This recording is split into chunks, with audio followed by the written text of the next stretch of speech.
Hello and welcome to everyone joining us today. My name is Jairo Hakopian and I'm a member of the Paris Committee of Capacity Building. I would like to warmly welcome you to this event, Changing Minds, Not the Climate, using transformative communication to activate citizens, strengthen capacities, and inspire climate action. This event is led by the Transformative Urban Coalitions Project, TUC, and hosted in collaboration with Digital Storytellers under the PCCB Network. TUC is a joint project between the United Nations University Institute for Environment and Human Security, the World Resources Institute Ross Center for Sustainable Cities, the German Institute of Development and Sustainability, and the International Institute for Environment and Development. I'm excited to see this new collaboration between TUC and Digital Storytellers, two members of the PCCB network, and how they have bridged both of their capacity building efforts under the PCCB network's umbrella to create today's unique talk show event. I look forward to hearing from six speakers on their knowledge and reflections on the effectiveness of storytelling and media to activate and strengthen capacities which the PCCB network seeks to foster. Before we dive deeper into the theme of this event, I would like to quickly introduce you to PCCB. Established at COP21 in 2015, the Paris Committee on Capacity Building seeks to address current and emerging gaps and needs in implementing and further enhancing capacity building in developing countries. Its mission is to identify potential solutions to address such gaps and needs, including enhancing the coherence and coordination of capacity building efforts related to climate change. I am a member of the PCCB Working Group 3, which focuses on promoting awareness raising, communications, and stakeholder engagement activities inside and outside the convention. This event will serve as a valuable platform for knowledge sharing, collaboration, and capacity building to creative media and communication streams, ultimately enhancing the PCCB's efforts in promoting awareness raising and stakeholder engagement. To learn about to learn more about the PCCB, follow the link on the chat. To support the PCB's mission and mandate and foster collaboration between actors at all levels, the committee launched the PCCB Network in 2020 as a voluntary association of interested stakeholders engaged in climate-related capacity building. The PCCB Network provides a platform to connect stakeholders across sectors and regions, promote knowledge and experience sharing, and strengthen partnerships and coordination in capacity building efforts. As of today, the network unites 352 organizations from 91 countries, where several areas of capacity building in the context of climate action are addressed among the network members. Through member-led events such this one, the PCCB network seeks to enable knowledge exchange and peer-to-peer learning on capacity building, this time on how to engage citizens, raise awareness, and strengthen capacities impact through media and communication streams. To learn more about the PCCB network, how to become a member, and how to join upcoming events, follow the link on the chat. The theme of today's event is centered around inspiring stakeholders to use storytelling and transformative communication for the development of capacity building climate actions. From films to podcasts to social media, we can say with a degree of certainty that strengthening capacities and inspiring people takes different forms. The only thing that is clear is that innovative and inclusive narratives are needed to activate citizens around the world and therefore build a more sustainable and inclusive future for all. We have an interesting panel of speakers from podcasters, photographers, writers, filmmakers, digital storytellers, scientists, and academics who will explore the role of communication and outreach for capacity building. The discussions will dive into transformative communication efforts to promote capacity building and inspire individuals, societies, and nations to build a greener and more sustainable future for all. By the end of this event, we hope you feel empowered to network with each other and jointly build on existing outreach approaches to make them more transformative and enhance capacity building efforts towards climate action. I look forward to the discussions, and on behalf of the PCP, I would like to thank the Transformative Urban Coalitions team and as well as Digital Storytellers for collaborating on this event. Thank you as well to our speakers and audience. Now over to Ariana Florence, who will be moderating the session to kick start the event. Thank you.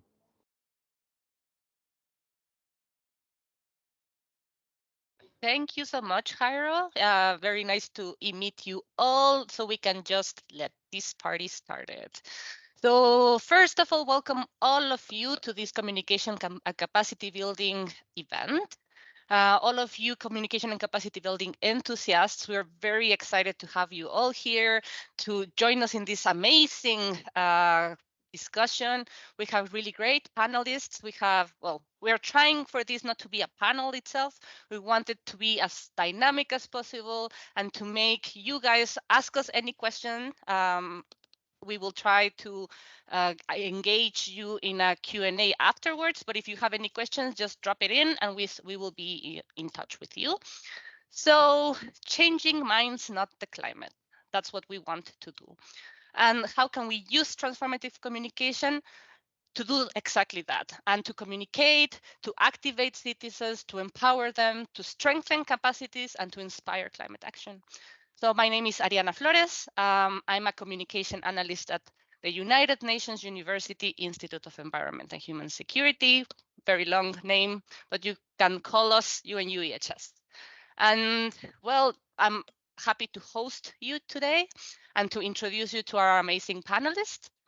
As Jairo was saying, this event is organized by the Transformative Urban Coalitions project and is part of the Paris Committee on Capacity Building Network virtual events. Thank you so much to the PCCB and to UNFCCC for letting us share the message, spread the word, and bring you all here today.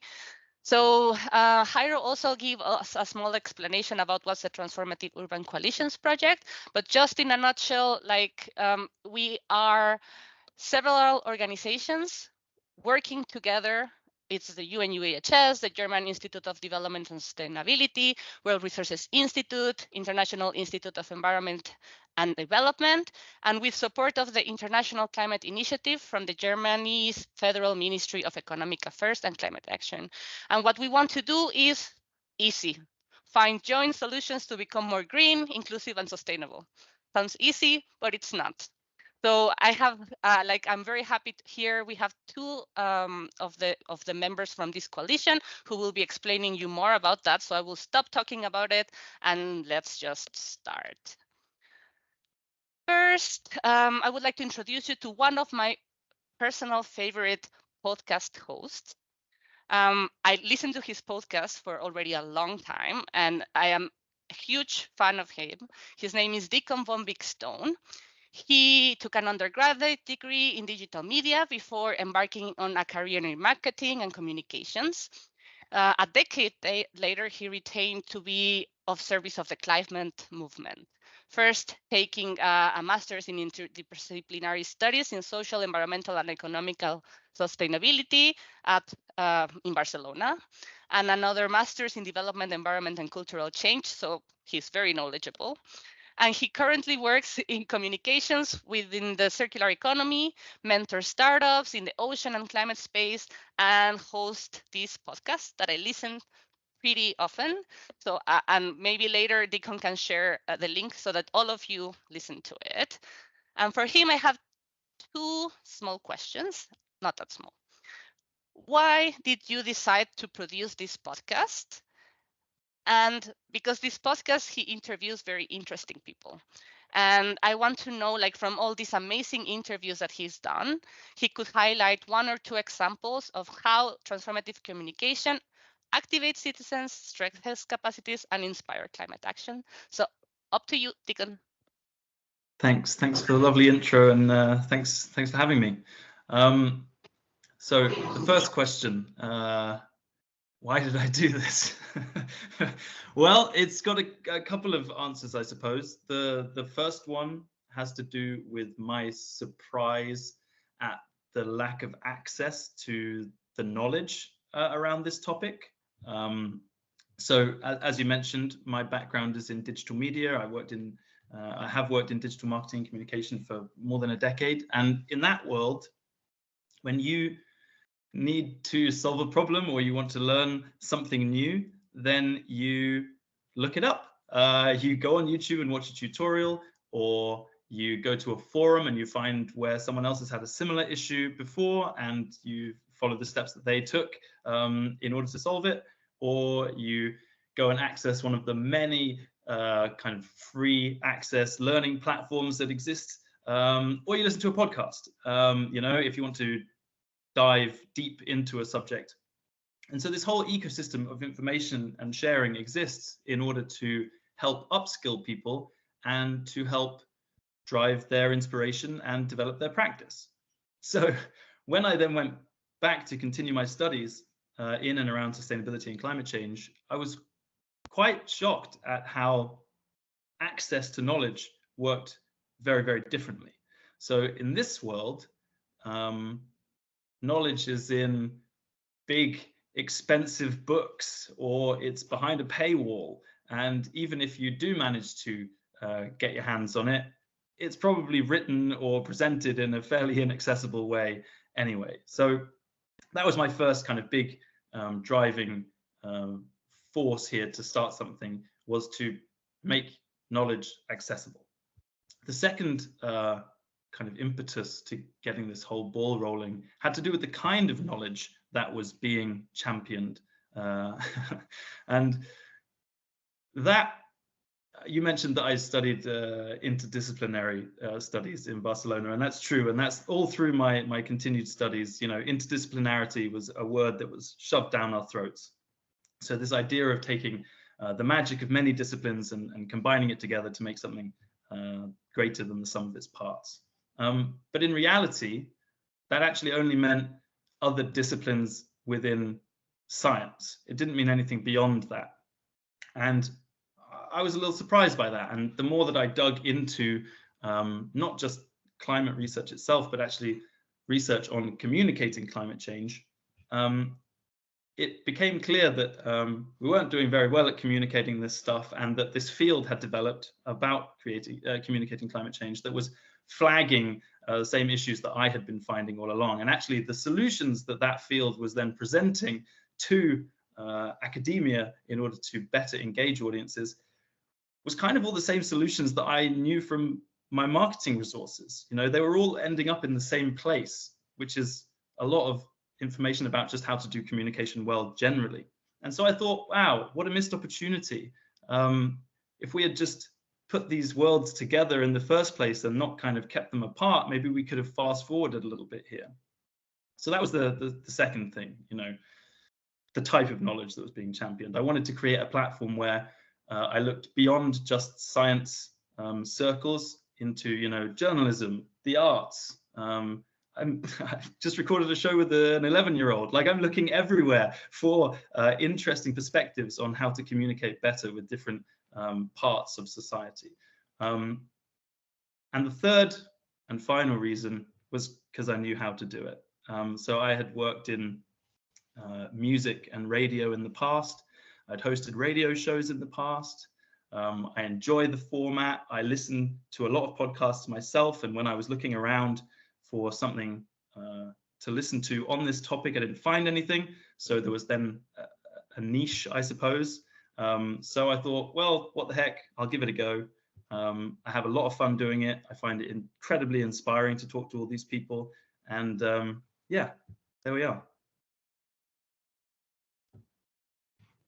Amazing. And can you tell us a little bit more, like 1 or 2 examples of the cool interviews you had, and what shall we take away from some of the examples you have? Yeah, okay. Well, maybe before we dive into examples, I want to try and practice what I preach a little bit, maybe. So effective communication is communication which responds to the needs, wants, habits, values, available technologies even of the audience, right? So what might be transformative or effective in one context might be an absolute failure in another context. So with this idea of starting with the audience, and since we have them here and they have access to the chat, I thought it would be cool if I could ask the audience here if they could type in the chat where they are and maybe what they do, what brought them here. Maybe you're a researcher, a policy advisor, a marketer, a journalist, a teacher, whatever the case may be. If you just start throwing it into that chat so I get some idea of who is in the room, and maybe, I don't know, we'll see, maybe that will impact the examples that I focus on, since I only get 2, and how I talk about them, which bits I focus on, where I go into more depth, that kind of stuff. So please humor me a little bit. There we go, here they come. Nice. We'll give it just a few more seconds. Okay. A lot of Europe. Oh, there we go. Thailand. Hi. Amazing. Okay, that's great. Thank you. Then I guess I see a lot of people from, UK, Europe. So what I'm going to do is I'll start with an example from the global north, and then I'll contrast it against something else from elsewhere. But this is cool. This is very nice. Thank you for humoring me. So the first example I'm going to give comes from a conversation that I had recently with Alexandra Borchardt, who is a senior journalist and a media researcher. She was the lead author on a report that just came out from the European Broadcasting Union. I think I got that right. Called Climate Journalism That Works, Between Knowledge and Impact. So super relevant for this session, I think. And even though it's aimed at journalists, obviously there's a lot in there for everybody, interdisciplinarity. And we were kind of talking about some of the examples that were included in the report, and I looked up some of them after we had finished our conversation, and one really stood out for me, and it's called Sweltering Cities. I can leave a link to it later, maybe. Sweltering Cities, and it was made by the Canadian Broadcasting Corporation, so like Canada's BBC, I guess. And it's all about highlighting heat stress in cities in Canada. So that's great, but what is it? Well, it's a web browser-based tool that uses a combination of documentary photography that is kind of stunning and sometimes shocking.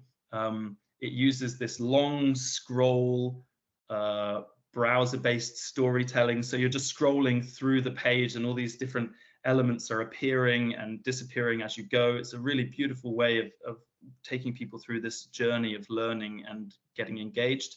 It uses super simple language, really easy to understand illustrations and diagrams, and also some pretty spectacular data visualization as well. So you go through this whole journey, this whole cascade of information and color and fun, and you're learning about what heat stress is, you're learning why it is, what the issues are, and then you get to the bottom and you type in your postcode. And that's where things kind of go up a gear, because then you see all of the information for your specific neighborhood, right? So for those of us who are not necessarily the intended audience because we don't live in Canada, it's a really cool piece of engaging climate communication. But for those of us who actually live there and who actually have a postcode there, then it potentially becomes transformative, right? Because then it brings the climate crisis literally to your door, and it does this job, one can imagine, of raising this issue in your list of priorities, something that we know is a constant issue when we're trying to activate people on climate change issues. So it makes it super relevant for people engaging with the tool, and I find that incredibly powerful. And I hope a nice example. Oh, I see someone's put a link to it in the chat. Amazing. I would say go and look at it now, but you'll never come back. It's too good. So look at it afterwards. But that's a really great example, I think, also because Canada, Europe, North America, they're these territories where we don't necessarily have to convince people, we do have to convince people that climate change is something they have to act on now. And this is a really good way of doing that by kind of bringing it into their personal world and making it ultra relevant. Do I have time for another one, Ariane? I feel like I'm taking up a lot of time. Sorry. I think it's good if we stop you here, because Yeah, I have a fine. very good example from the global south, and I can deep dive into it now. So thank you so much, Deacon. Thank you. And we have someone raising her hand, or not anymore. I think not. Okay, so I liked a lot, and I would like to introduce our next speaker based on something that you just said, Tikon, which was bringing the climate crisis and the solutions to our door, and to know and understand our audience, as you were trying to do now in the chat. It is clear that we need to communicate with communities and raise awareness, but it's not only like a one-way route. We also need to understand and learn from them. So to better communicate and strengthen capacities and inspire, we need people, and we need to know what they want, and we need to know what they use, and we need to know what they need. So our second speaker is from the World Resources Institute. Her name is Milena Oliveira. She's an urban development analyst at WRI Brazil. She's part of the urban development team and collaborates in the development of projects related to sustainable urban development in Brazilian cities. She is working with us at the Transformative Urban Coalitions project, where she follows the activities of the urban lab that is based in the city of Recife in Brazil. So up to you, Milena. And you need to unmute. Hi everyone. Thank you for having me. And I would like to briefly talk about the WRI Brazil Part in Tux project. We facilitated the creation of the coalitions, both in Recife and in Teresina, where is based the two cities with the urban labs here in Brazil.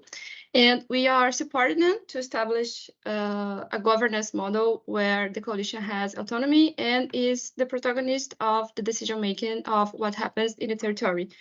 And this is fundamental for the long-term sustainability of the laboratories, and communication has a lot to do with it.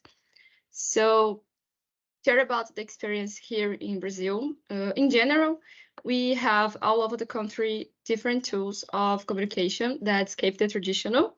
So, for giving some examples, there are cars and also motorcycles equipped with sound equipment that goes all over the city selling products. So here in Brazil, in many cities, we have a car service. I don't know if you can say it like this. So there is a car service that sells eggs and another one that sells cleaning products. So we have these things going on. And there are also in some cities like planners with banners and sometimes with jingles that fly over the cities, advertising the most different types of products or service. So this happens all over the country, and it's not different in Recife or in Teresina. So in both laboratories, in Recife and Teresina, analysis of the territory and the communication plan were made to understand which are the tools and how the communication works in each community. So for do that, we hired local agents that conducted focus groups interviews to understand which was the particularities of each city. So from there, they developed the communication plan and engagement strategy through a bottom-up process, which is very important. So by knowing the different target audience, the language, and the channels that exist and works in each territory, in each community.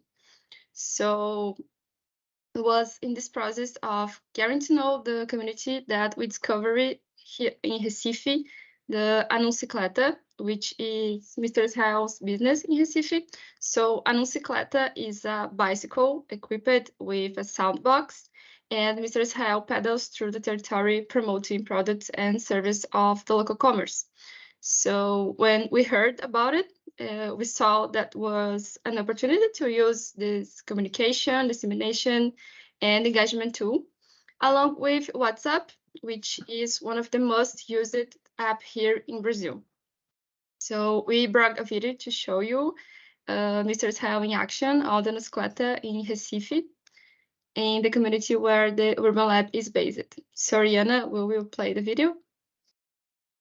Yeah, I think I have someone. Ah, there it is, I think.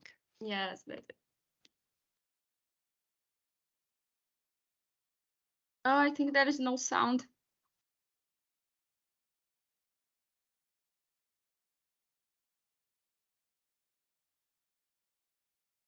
So in this video, Mr. Israel, he is going on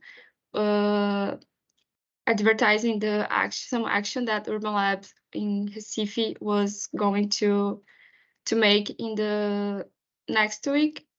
So we contract him and he knows the community, so he knows when there are kids going to school, where are their parents going to get them, when people are getting home from work. So he knows the community, he knows how works then, he knows the flow. So we talk to them, we know what we were planning, so we can get all this done in that. Thank you so much, Milena. It's like I find it it's great that we can have both examples, one from the global north that has like this more technological application, but you also need to understand your audience. And for that, we have this really good example from Milena. So thank you so much, Milena.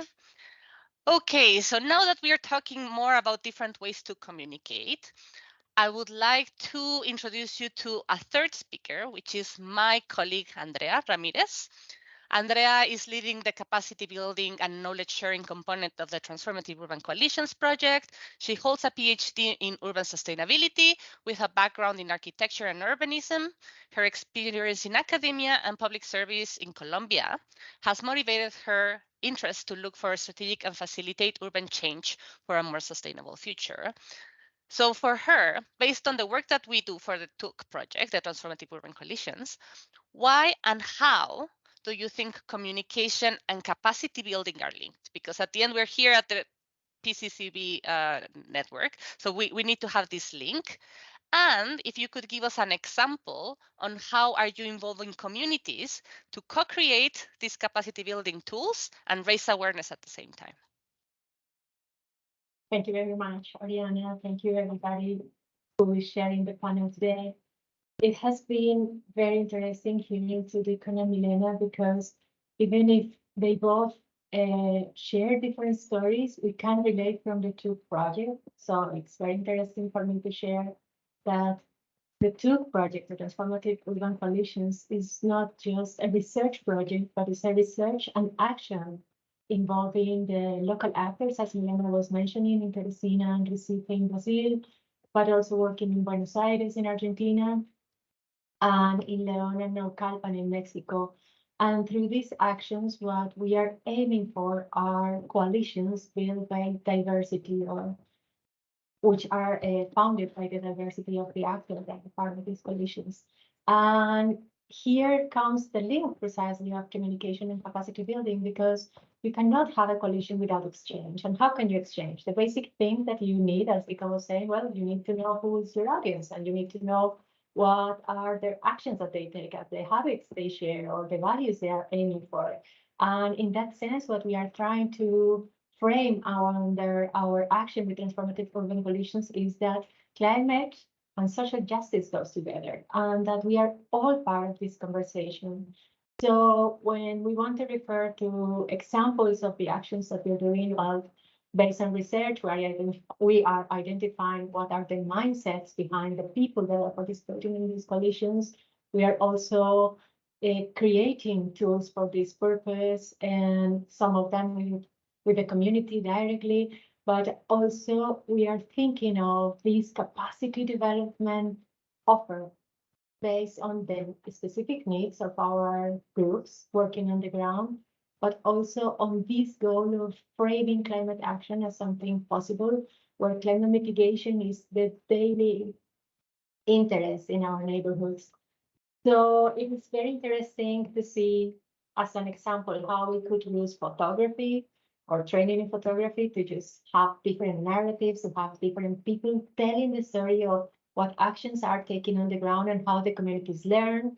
Linked to this process, we are having this photo competition call in alliance with the PCCB Network, which is very interesting because everybody can participate. It's a free format, and we would like to have this exhibition at the COP event at the end of the year, so that we can exchange from this image collection and gathering afterwards. Also, as another example, we have been involved directly with the Teresina project, in which they developed some cards game to create climate awareness and find solutions among the neighbors. This was the basic idea. And this cards game scaled up and became a product for our 5 cities in Latin America. Now we are designing this tool to become a global product. But it has had a very interesting switch thanks to the feedback and the listening to our audience, to our testing on the ground. Precisely in one of these testing rounds from our colleagues, the people participating said, how can you win a fight against climate change and social justice? Maybe you don't win the fight. Maybe you don't win the game. Maybe what you do is that you get more tools and you get more knowledge, and then you can increment your actions on the ground, on your neighborhood. And that was a very interesting learning from Villavente in Buenos Aires. Thank you so much, Andrea. This is really, really interesting. So we had card games. We had already an Anuncieta, which I love. They can talk a lot about how to talk or to understand our audience, and this application where people can actually see the climate crisis at their door. So involving communities, involving neighbors through transformative communication, it's clear. And our next speaker knows very well about how communication and citizen science can be a key solution to raise awareness, to mobilize citizens and the communities around the world. I see Diana's smiling because she knows she's the next one. Diana Garlicka is a young expert who has over 9 years of career in academia, has taught in more than a dozen countries across Europe and Asia as a visiting lecturer.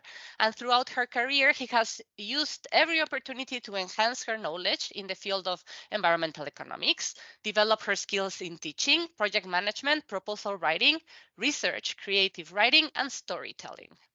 So Diana is an IUCN Commission on Education and Communication member since 2018 and IUCN CEC West Europe Regional Vice Chair. And her passions are youth engagement, in nature conservation, storytelling, and academic work.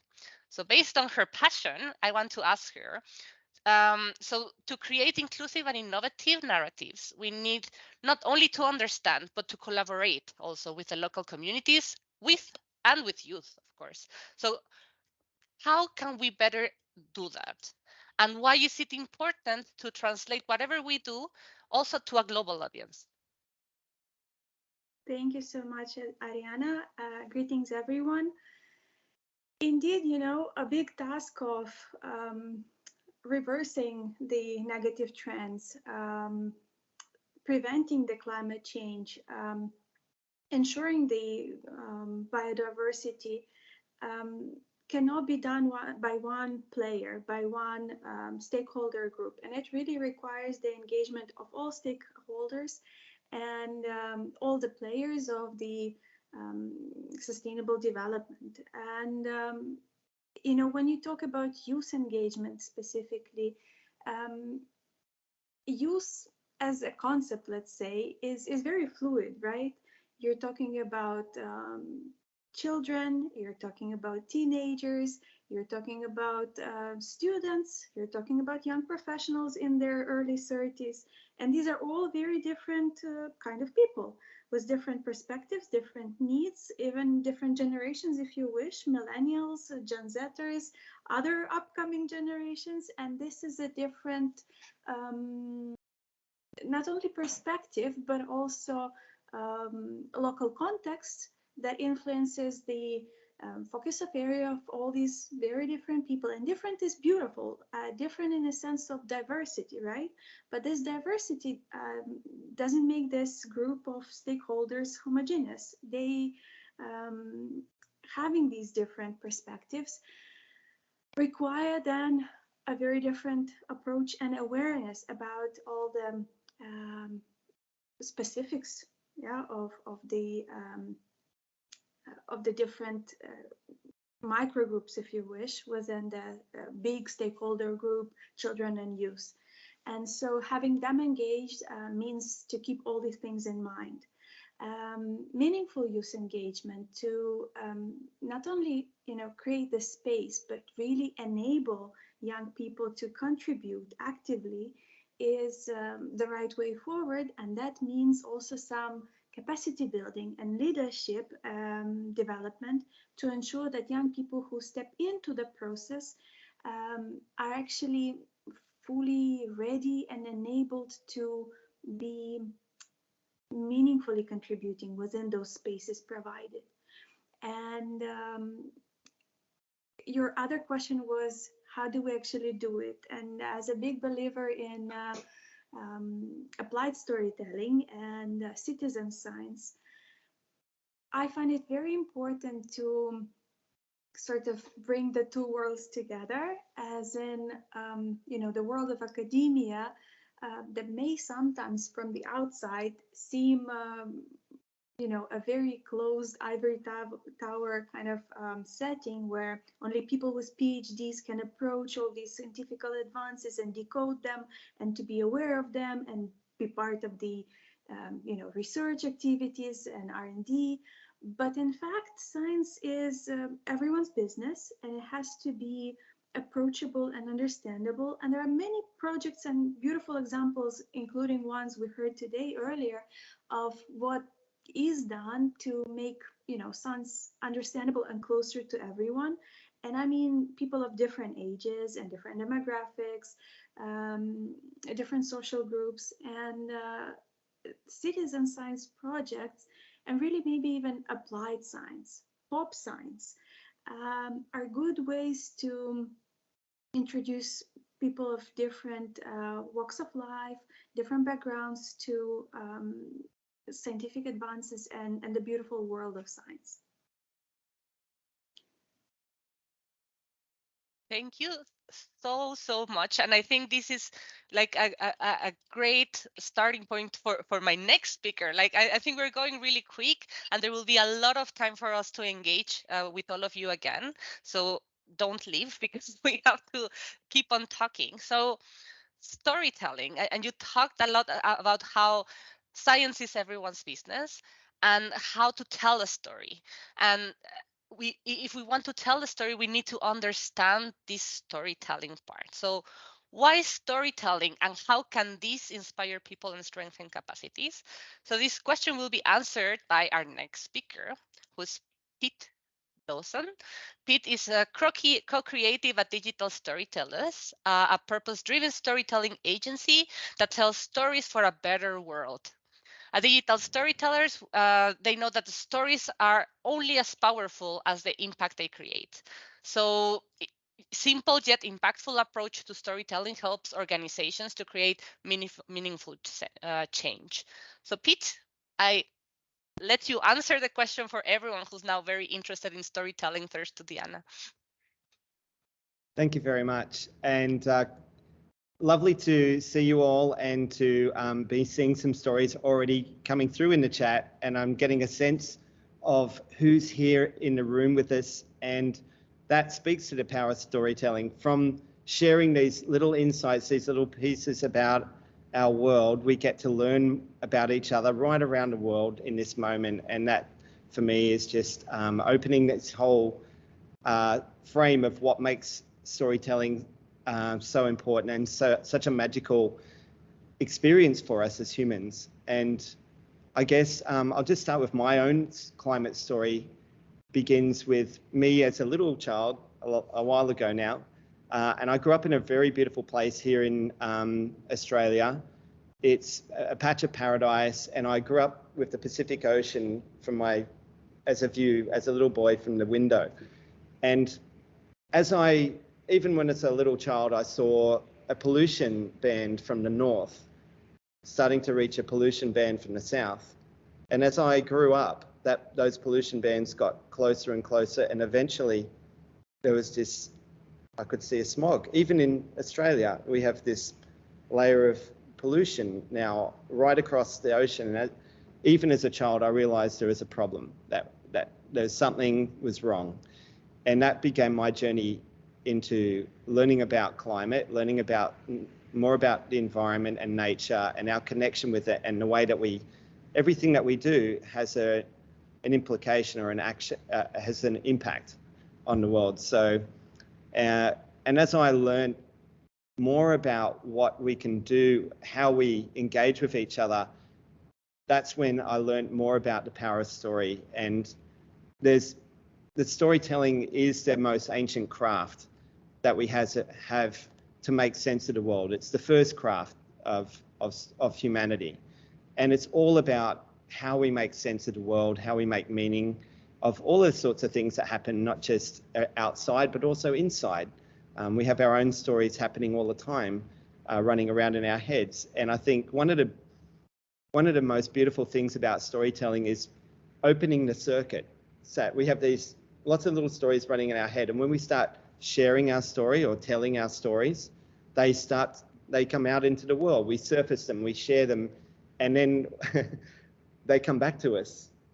In Australia, we have a First Nations tool called a boomerang. The boomerang flies out and then comes back, and our stories go out and come back, and that closes the loop back to us. And as we receive the feedback from our story going out into the world, we can integrate the story and consider what's come back with that, because quite often the story that comes back is different to the story that you told. And I think that helps enable it. First of all, it allows us to open ourselves to change. It allows us to open ourselves to new perspectives, to find who we are, better to find out who we are and how we relate with the world. And for me, that's the magic and the power of storytelling in a nutshell. And yeah, there's so many different stories that we can tell. And there are 3 specific stories that I'll maybe share that people can think about when we're telling our own climate stories. Because at Digital Storytellers, we don't just make films about stories to help create a better narrative for the world, but we also love showing and sharing the power of how to do that. So we have a whole education platform called Stories for Impact that helps people learn how to tell their own stories using whatever available technology or just together in a room or around a campfire. And so, and our program Climate Storytellers is all about helping everyone tell their own climate stories. And 3 stories that we love to hear from people are the stories of remembering, the stories of dreaming, and the stories of becoming. So there are 3 stories that you can tell about how we relate with climate. So for example, a remembering story could be a moment when you remember when you, say, fell in love with nature, or you saw something that made an impact. There was a light bulb moment. There was something that stood out in a moment for you that you remember that made a difference and an impact in your own life. So for me, seeing those pollution bands from the north and the south becoming a single layer was, for me, a remembering story. I remember that, and that made a big difference to my life. My dreaming story would be, what's my brightest vision for a future where, you know, everyday actions can be helping towards restoring the climate. And that could be working with others in a city like Gadigal Land, Sydney, to help regenerate and create regreen and change the heat pattern of the city, or restore the waterways so that they're swimmable or even drinkable one day. And how they were once when our first peoples were here in a thriving place. And I also want to remember that storytelling is best experienced with our First Nations people. And First Nations people hold the wisdom of not just the power of storytelling, but also the memory of climate. And there are a lot of stories in there. And the becoming story that I'll just share will be, what are the next steps we can take towards that brighter future where we're restoring the climate through our everyday actions. So becoming that future, the journey forward, is the becoming story. So I just wanted to share those 3 stories of remembering, dreaming, and becoming. Thank you so much, Pete. This is so interesting. And now that we're talking about the power of stories, I think it's the best moment to introduce one of, I think, our last speaker for now. She is Molly Farrell. Molly Farrell is a filmmaker, photographer, and National Geographic explorer. She has dedicated her life documenting the changing relationship between people and nature. I actually met her in Thailand when she was filming elephants in Myanmar, and I love the way she portrays this difficult way of working with the animals and using nature for ourselves, but also protecting nature. She tries to spread the compassion and great appreciation of animals and the natural world through storytelling. And her work has been featured in National Geographic magazine, National Geographic News, National Geographic Television, Discovery Channel, BBC. So she is really, really great. And as a photographer and filmmaker, I want to ask her one thing. Why do you think photos and film can inspire and activate citizens? And what are the key challenges that you have experienced when trying to communicate a message through film and photos? Well, thank you so much for having me. I think that basically, I feel like photography and films, they really cut through this kind of feeling that we're inundated with information and media a lot of times. And photos and videos help us to pause for a minute and be with a story. I feel like they kind of command our attention. They make us stop and they make us really listen to watch something for a moment, and for just a moment maybe the noise of everything else washes away, and you get to spend a moment with that photo or with that film and really pay attention to that story. If you're doing a good job as a photographer or as a filmmaker, hopefully it catches your attention and it makes you take that pause. And that moment is really crucial because I feel like we only really care about what we know and what we know deeply. So, in our own lives, if we experience the effects of climate change personally, and it has a serious effect on our personal life, of course, we're going to want to take action. We're going to want to do something about it. And, everyone is experiencing it in some way at this point, but I think some of us experience personally kind of the heavy effects of climate change or other environmental situations kind of more closely, more personally, and more intensely. And so if videos or photos can kind of bring us close to someone else's experience, an experience that maybe if we don't know about it deeply, we may not care about taking action or our way, but video photography can kind of bring us close to that story, make it feel personal. And I feel like it's the closest thing to experiencing it for ourselves and being immersed in that. And I've seen it work through feedback from people. Sometimes with video and photography, you put it out into the world, and sometimes you don't necessarily hear the feedback from people because somebody somewhere far away might be the one who's hearing about it or learning about it. But I have had someone, and actually an authority in Nigeria, saw this film that I had produced about elephants and actually let me know through his contact that he actually changed a policy in Nigeria because of seeing the film. And then recently I had a student that I spoke with and shared some photography with in Russia. She got back to me and said, I've decided to make a career in conservation, and I'm working on a degree now in that. And so I feel like whether it's inspiring somebody to study something or whether it's inspiring a policy, those are very tangible things. But I also feel like it can just make these small changes in each person's heart, in the way that we feel about an issue, and whatever our small actions or big actions that we might take in response. I think that hopefully it reaches us at a heart level and it makes us feel something and feel close to this story. And then the key challenges, there's so many challenges in photography and filmmaking.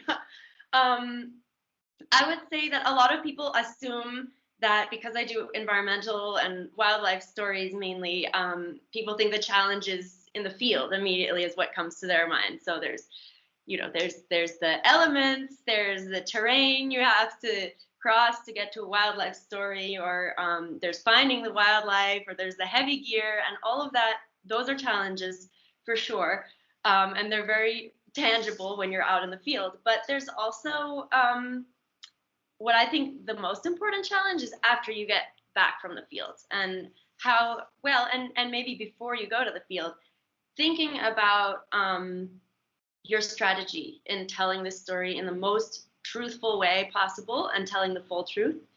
Part of that has to do with access and how you access the story. So I always think that it's super important to think about how to really tell the full truth, and using local collaborators as your allies, and collaborating with community members, being sensitive to their actual experience, especially if you're not from that community. You know, one of the challenges is making sure that that's really a true story, and I think that that's one of the main ways to do it, is to find locals who really want to be part of telling this story with you if you're not from there. And as someone who's worked abroad a lot, that's very important for me. And then I also think like long-term storytelling is a good solution to that challenge of how to make sure you're telling the full stories. Spend time there, spend time with the people experiencing whatever the story's about, or the animals, or in the environment, and really understand it deeply. And then also just your storytelling strategy after you tell that story is how to keep people's attention, how to make sure that people don't shut off when they're listening to the story that you're telling, because a lot of times with environmental stories, we're talking about issues that can be heavy or difficult to hear about, and everybody's feeling like the heaviness of what's happening on our planet right now, I think. So how do we tell the truth and still keep people's attention, not have them shut off or feel apathetic or feel overwhelmed because it's too much information, it's too much to handle, it feels too big to do anything about. So I think one of the challenges there is telling those stories, not veering away from the truth of the difficult side of an environmental story, but also thinking about how to share solutions, how to think about, you know, you talked about knowing your audience. A couple people have spoken about that, and I think that's so important. And thinking about how do I reach this audience, the audience that needs to hear this message? How do I get this message to them, reach them, and then not have them turn off, have them actually feel inspired to do something, transforming their knowledge into action after they hear this story, and making them feel that, okay, here's this issue, but there's actually something to do about it, and stay engaged and stay in connection to this story, and engage with it. Thank you so much, Molly. Super insightful. And I think it's really, really interesting, because it's something that many of us communicators also face. Even if you're not doing a film or a photography, these type of challenges are things that we all face. So thank you so much. Let's remind everyone that if you have any questions, there's a Q&A function. So please start sharing your questions there, and I will be staying, I will check of any questions posted there. And in the meantime, I would like to ask the speakers one additional question based on what we have been hearing, something that interests me a lot, because we're talking about, we're part of the United Nations Institute of Environment of Human Security. So science is everyone's business, Diana said, and that's a great way to start. So how can we bring science closer to the people through communication? But not only that, how can we also use communication to learn from the people and feed science? So I don't know if you guys want to take 1 second to think about it, and if anyone already has an answer from the speakers, just let me know.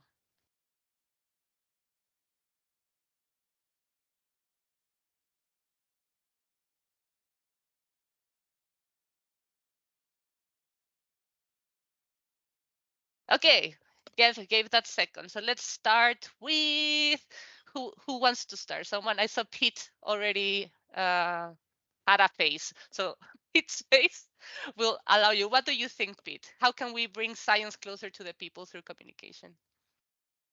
Well, yeah, science. There's been a lot of talk about data-driven storytelling and finding how can we find data and make it compelling to reach people. But I like to think of less about data-driven and more data-informed, and putting the story first, and also personalizing it. So data is abstract, like data is out there and it's not personal and quite often not relatable. So, how much CO2 or how much, rating different metrics means a lot to us all, but a lot of people don't know how to relate to it and feel personal to that. So for me, finding a personal story that embodies that data and to help us understand it through the lens of someone else, and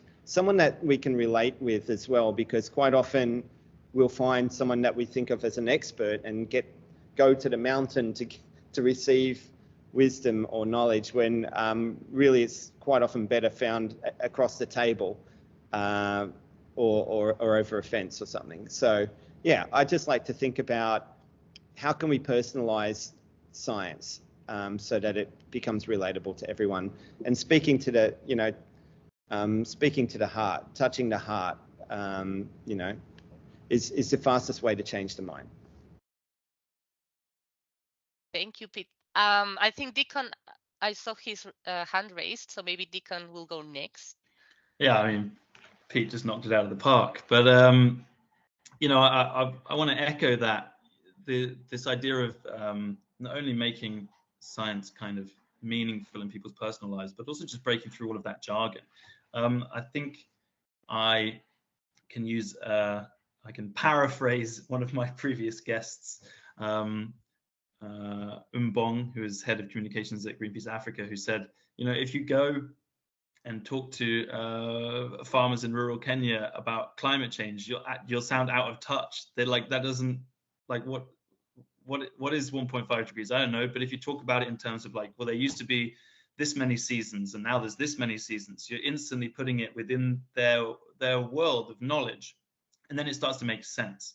So something that continues all the time to be a constant challenge is the inaccessibility, I think, of science jargon, of difficult, unrelatable facts and figures. If you break it down, ideally into a story, absolutely, Pete, but also into other formats, not necessarily narrative too, it can have a lot more impact. And we need to have people, I guess, everybody who's attending this event, to be there to catch the science and help translate it for audiences. Thank you so much. And I think I will now go to Andrea, because I think you, Pete, mentioned a little bit of how can people relate to emissions and CO2, which I think for the TUC project, we find it always like a bit complicated, but Andrea might have some insights on that too.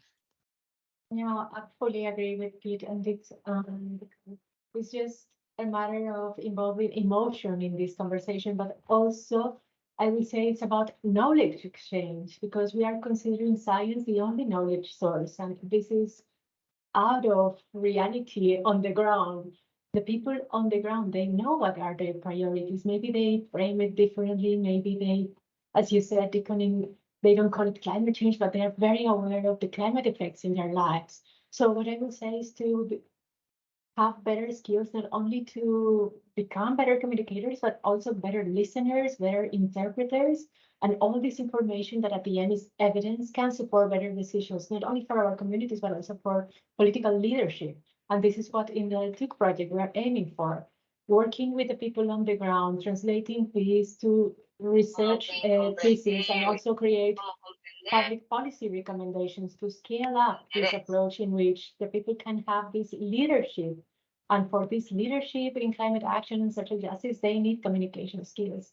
And these communication skills could be using a fun tool as a game, exchanging with the neighbors, discussing with the neighbors, and at the end understanding that conflict is also part of the conversation. There is injustice. We are not all in the same boat when we speak about who is winning or losing this battle. So I think that being a little bit more humble and thinking of exchange will help a lot in this conversation.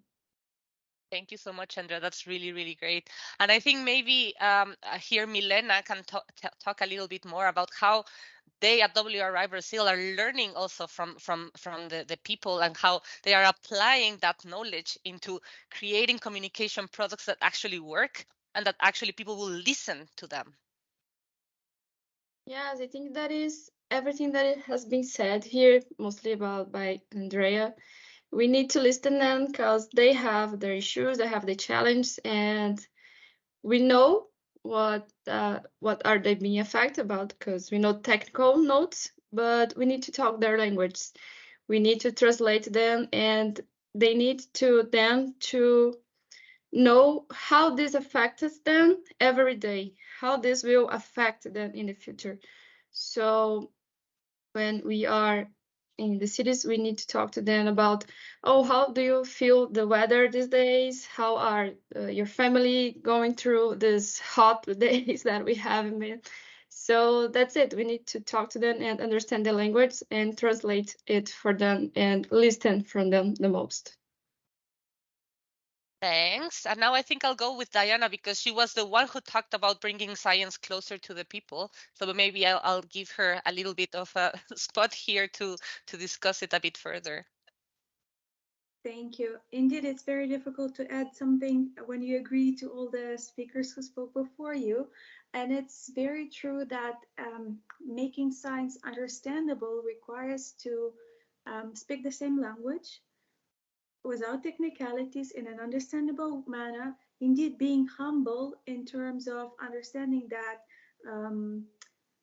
there is the sort of unspoken science, or science that is not presented as science in the knowledge of, ancestral knowledge, indigenous people's knowledge and practices, and this humbleness in terms of establishing dialogue and being approachable with your scientific results and the scientific advances that you may need to present from your project to have the community on board with it.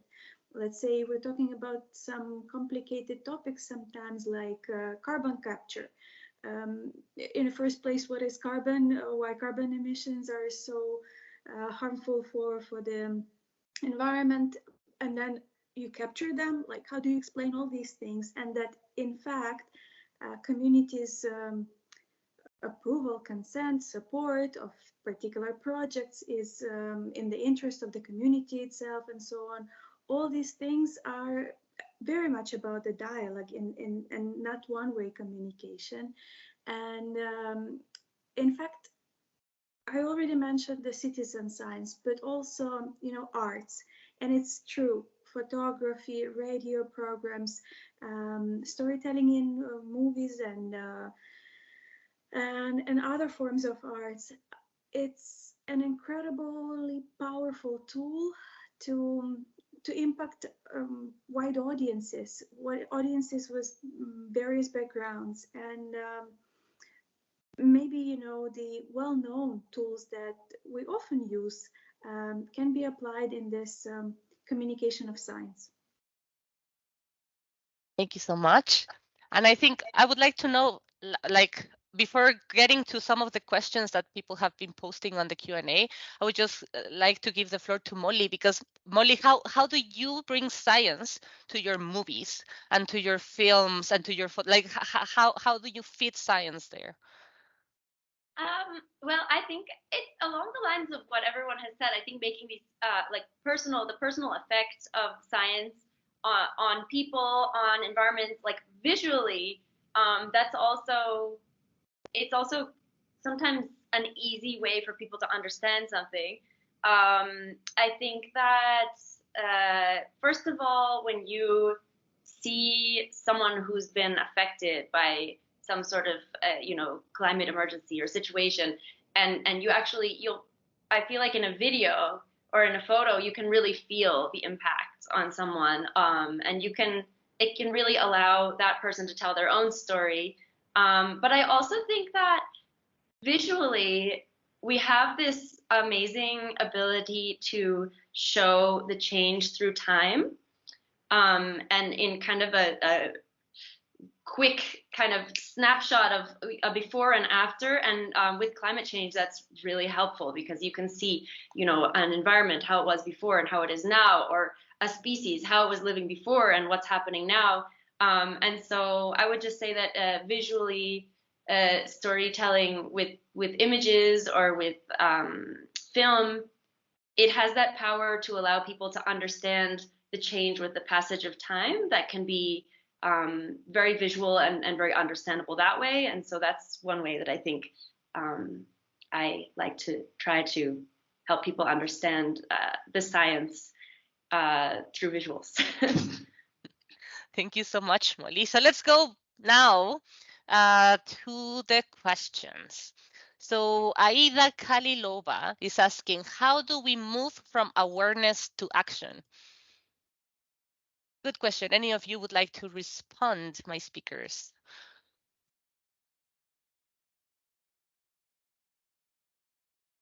I can talk about a little bit about it. Go, So Milena. this is what we have been trying to do. We are doing actually in both laboratories here in Recife and Teresina, and also in Buenos Aires, Mexico. Yeah, yes, that's it. In Mexico, there is no couple. So this is what we're trying to do. We are trying here to establish this governance process with the communities where they are being capacity to know where are their challenges, and we are building it with them to how to change this so they can no more have been in this situation, so we can develop with them together. So this is what to do, to create this governance process.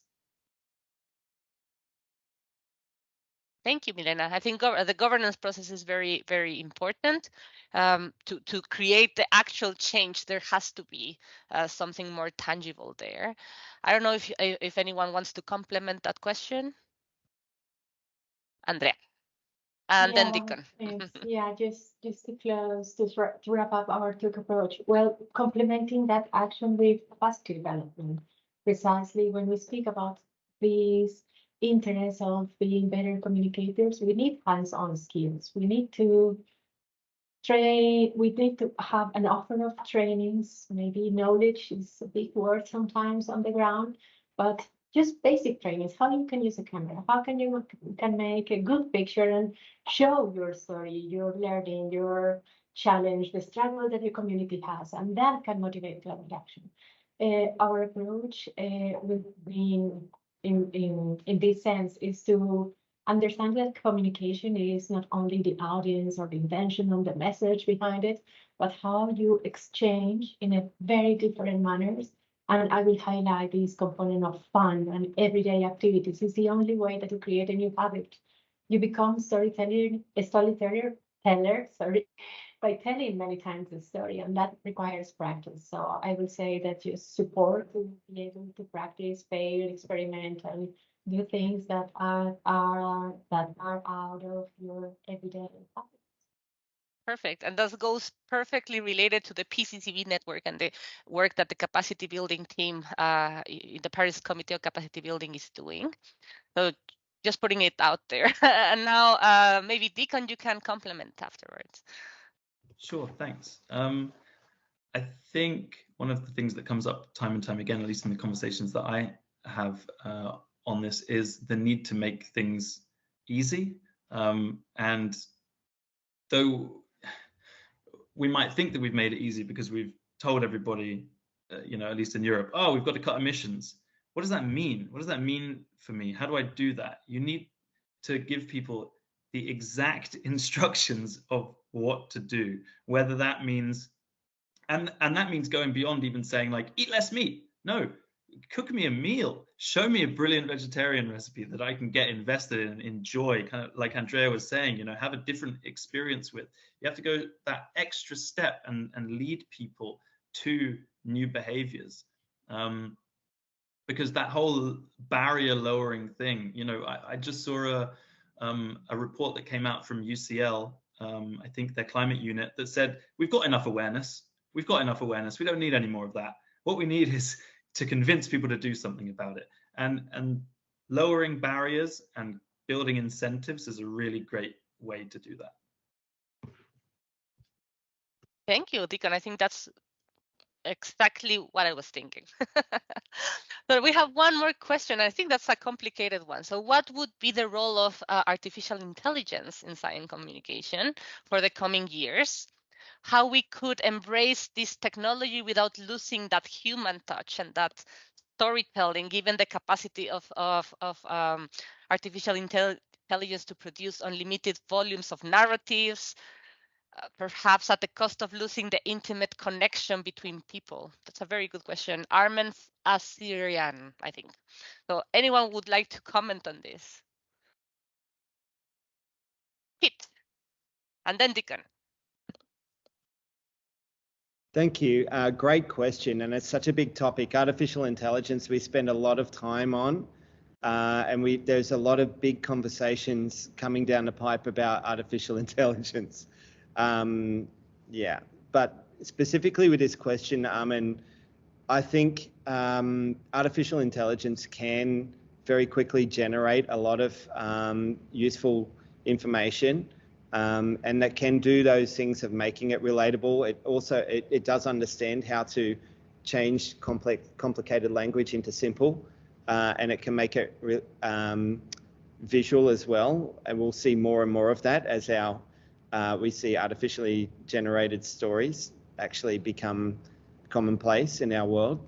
But what it doesn't bring to the table, and what I think we need to remember, is artificial intelligence still requires the perspective of natural intelligence. And I've just put that in the chat because only a lived experience brings the perspective and the context for a deeply human understanding of an issue.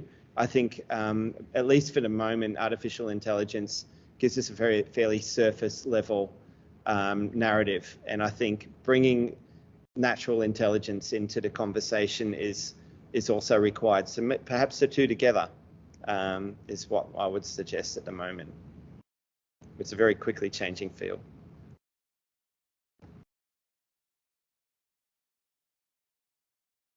I think the floor is yours, Deacon, now. Oh, thanks. I think on this one, my main concern is the scale of misinformation and disinformation that AI also is able to churn out at scale. And that's going to be something that we as communicators are going to have to tackle. So yes, it brings lots of new opportunities to the table, but it also makes so much more noise. And in a world that is already kind of overwhelmed by noise, the challenge will be for how we can cut through, I think, with, as Pete kind of alluded to, authenticity. That's our weapon in this. And so, yeah, we gotta do some press ups and get ready for what's coming. But I think authenticity is going to be key. Yes, I think it's a very tough question. It's very interesting what you guys said, Pete and Deacon. Thank you so much. I'm going to, I think we have two more questions.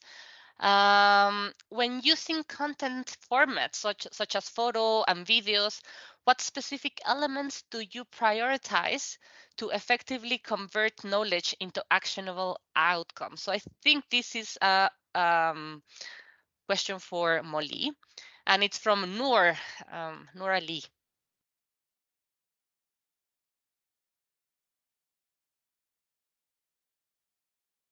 So okay, there we go. To convert knowledge into actionable outcomes, I think one of the things that I really try to do is to give examples of solutions and how it works. So it was kind of like talking about this, how to create a vegetarian dish. Like what, if somebody did make a change in a community, for example, how did they do it? If somebody did an environmental study, how did they do it? And really showing the whole process and kind of showing it almost as a toolkit of how it works and from start to finish, I think is something I'm thinking about a lot recently. And more as I've been thinking about, okay, rather than just sharing what are the issues, what is you know, how do we actually show the solution and something that worked, and kind of use that as a toolkit when we tell stories. So I think that's kind of a general answer, but it's kind of the perspective that I'm trying to take with storytelling going forward, is really thinking about how to use these things as education and tools for you know, positive stories of things that worked, what's working, and letting that really be very explicit in how did it work, what did people do, how did a community mobilize, how did somebody actually make this positive impact through you know, a scientific study, how did it work, and kind of letting that be a toolkit for someone else to hopefully replicate. Great. I think that that's also very relevant to the Paris Committee on Capacity Building, and a lot of what the Transformative Urban Coalitions are doing. Like, we want to do this type of toolkits in video formats, in different formats, because a toolkit cannot be only these PDFs or these documents of 20 pages that people want to read or will read, but how about doing it in very different ways to watching, like a 60 seconds video on how to do this thing. I think those are the things that everyone wants to see, and that you have the time to see, because we are also overwhelmed with all the information that we receive, that having short, to the point videos help a lot. So thank you so much, Molly. Okay, so we are getting a lot more questions, and we have only some 10 minutes left, because I have to finish this soon. But let's go. I think this question will be for Milena. So how about using one of them, like the farmers, the community members, the neighbors, as transmitters of communication messages, instead of using us as external experts, if they can probably be more efficient communicators? So I think, because WRI Brazil does that a lot, so I think you could help on telling how can we use the people to actually communicate what they are doing. Yes, this is very important. So for both laboratories in Recife and in Teresina, we hire local consultants, so we can be there, because in Brazil we are in a lot of cities, different cities, but we weren't in Recife or in Teresina. So we hire local consultants, so they can be in the territory, they can go in the community, and we also have a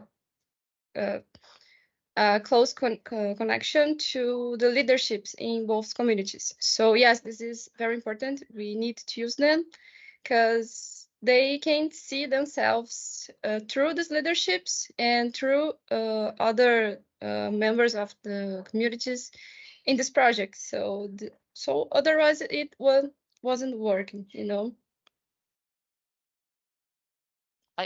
Thank you so much, Milena. I think it shows a lot, like the Transformative Urban Coalitions project does that a lot, not only in Brazil, but also in Mexico and Buenos Aires. So there's a more direct question to Molly. What's the ideal length of a storytelling video? Oh, that's a tricky one. I don't think I have one single answer for that. I think it depends on your audience. Again, it's like, again, back to this knowing your audience. So who are you talking to, and what is your goal? If your goal is to tell a really in-depth, deep story, and you have an audience that's willing to watch a feature-length film, you can make a feature-length film that will let people know all about someone's personal story with the effects of climate change, for example. And you know, sometimes that long form storytelling really has a deep impact that it's worth spending the time to do that. But if your audience, and also the question is, where is your audience? Where are you reaching them? And are you going for a few people who have a very deep understanding, or a huge mass of people who have at least the basic understanding? If you're trying to do that and your audience is online, then I would keep it really short, because online our audience has very, very, very short attention span. There's a lot of distractions. It's different from sitting down to watch a feature-length film in a theater. You know, maybe you have 1 minute. So I would say in this case, if it's online, which a lot of what we're doing these days is, keep it, the answer is as short as you possibly can keep it while telling the full story. And whatever the answer is to that, it depends on your story. But the audiences online, the attention span is so short that I think the shortest possible for online is usually the answer. I don't know, Pete, if you want to also complement the question, because you also work a lot with digital storytelling. So like, what do you think is the ideal length of a storytelling video, Pete? I'm like, one story can be told in multiple formats. So we quite often will tell a story that goes for, you know, a several minutes sort of story, like for a full thing, but that's really only going to reach a small audience. That's maybe in a direct presentation format. We'll split that story down and break it down into smaller, shorter segments that make sense, and that you can even tell the same story over a series of short frames that go out. So yeah, breaking. If you have to do a long story, I'm all for telling the full story as well. I would totally agree with Molly. And so tell the story in its fullness and break it down into small parts so that people can be lit and excited. And it's almost like you got all these little teasers that can bring people into the longer format. So multiple formats is, for us, usually the way to go. Thank you. I think for us too. So we all agree. I think we're having the last question, and then we can close this really interesting conversation. So, how to prioritize resources to use in the to use for communication? I think it's a really complicated question. I don't know. Anyone? Deacon wants to. Thank you, Deacon. You have saved me a lot. Yeah. I watched no hands go up, so I will lean on digital marketing savvy for this, and that's look at the data. We, through many platforms that we're disseminating messages, videos, for example, through, we can see what's working. We get immediate feedback in many cases, especially if we're using digital channels, but also if we're in conversation with communities. I would assume it's very easy to then get feedback on what's working and what's not. And we need to feed that back into what we do and reiterate time and time again. This is something that doesn't happen often enough. We just go, this is how we're going to do it, and plow right ahead. And, you know, sometimes the results are miserable. But if you're constantly tracking your progress, constantly feeding back into your system again with, you know, maybe the first version of the story you put out doesn't work. Nobody liked the protagonist. Okay, flip it around. Let's try something new. Maybe that's going to work. But having that insight and having that data will help you allocate resources in a more efficient way. And also, then you've learned for next time you do something, and you can kind of skip all of that relearning again. So building knowledge by keeping it in your feedback loop. That's my advice. Thank you so much. I don't know if anyone from my speakers want to complement, or we can go to the final. Andrea, please. Thanks. No, I fully agree, but also I will insist on the hybrid approach that we need to communicate, because now in this digital world, we have to realize that not everybody is on the digital realm. Truly, we don't live yet in the metaverse, all of us. So I really suggest just the most effective resources to keep online and offline channels open always, so you can be as inclusive as possible. That will guarantee success in communication. Thank you, Andrea. And well, I think we are almost done. So sad, because this has been such an engaging conversation and such an interesting conversation. So first of all, I want to thank all of our speakers. You were amazing. I am so happy we're able to be all here together, and I hope that we can keep on interacting and keep on exchanging through LinkedIn, Instagram. So like, please do share all your channels so that we can all keep on having this discussion, this conversation, learning from each other. You were awesome, and thank you for also all the people who were listening to us, who did super interesting questions. They stayed for the 90 minutes format, which is very, very long. I was a bit scared of it, but everyone stayed, even Pete, 11 p.m., Molly, 7 a.m., and they are all here, still awake. So thank you so much, all of you, and from everyone from all over the world who visited us. Please, we will be sharing more about the Transformative Urban Coalitions project. So I think if I could ask some of our colleagues to write it on the chat, because I don't have access to it yet. So you can learn more about it. And do please, Molly, Deacon, Pete, Milena, Diana, please share all the information you guys have here so that people can access to it already, and keep us in touch, like keep in touch and keep on sharing all the amazing work you do. And thank you to the PCCB and the PCCB Network for the opportunity to share this information. Thank you so much. I will, of course, now give the floor to the PCCB Network lead, Eva, who has been amazing. Also, she has been helping us a lot to organize this event, and she can tell you more about how to join the PCCB Network. Join the PCCB Network. They are really cool. So thank you so much, and happy morning, evening, afternoon, day. Thank you so much, Ariana. Fully echoing your words. This has been truly such an inspiring session. It's been so great hearing about the speakers and how engaged the audience has been. So very much hoping that everyone stays connected afterwards. And yeah, I think it really goes to show how, you know, communications, capacity building, science, climate change is so interconnected. And it's been super inspiring hearing about the power of storytelling and communications and how those can be used as capacity building tools, essentially to inspire transformation and collective action among, you know, individuals, societies, organizations, but ultimately nations. And I think this is something that we very much do through the PCCB Network. And for those of you that missed Jairo's remarks at the beginning, the PCCB Network is a voluntary association of organizations, initiatives, and entities working on capacity building for climate action.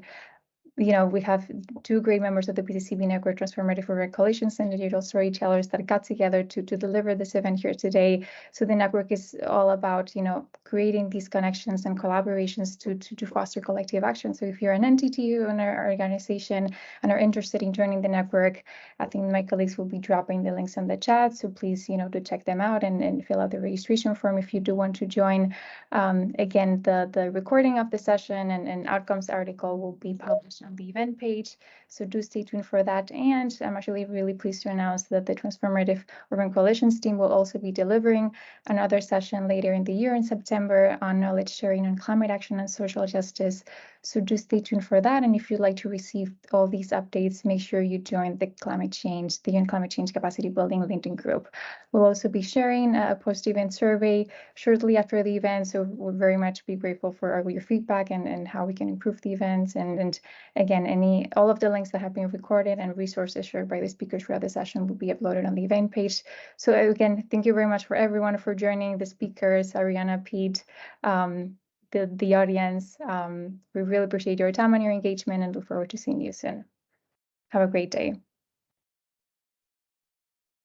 Thank you, Eva. Bye.